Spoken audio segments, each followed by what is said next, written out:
Une femme sort d'une relation de violence conjugale.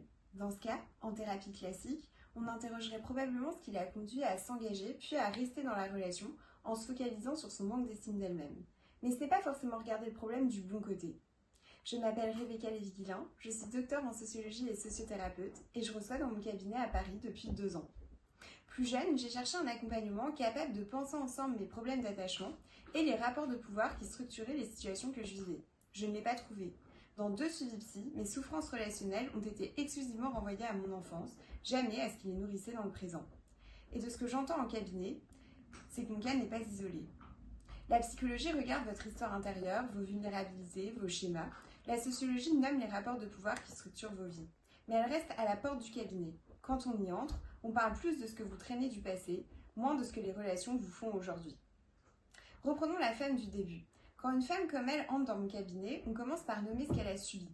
Puis on regarde où ça continue de se rejouer dans ses liens aujourd'hui.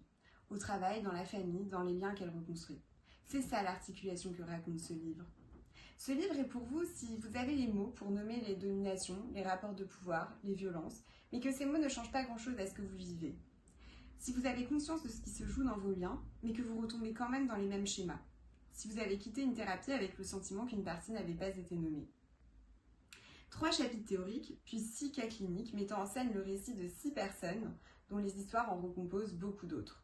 Chloé qui sort de violences conjugales, Lucien déprimé et fataliste, Nora abîmée par une relation qu'elle ne parvint pas à nommer, Mathis accusé de violences sexuelles, Faustine traversée par des phobies d'impulsion, et enfin Adam dont les comportements en soirée mettent son couple en danger. 6 personnes chez qui quelque chose s'est dénoué quand on a cessé de regarder exclusivement en eux. Je ne peux pas recevoir tout le monde dans mon cabinet. Ce livre, c'est pour que ce travail soit accessible même sans passer par moi. Précommandez-le sur Ulule et si ça vous parle, partagez-le, c'est ce qui fera exister ce livre.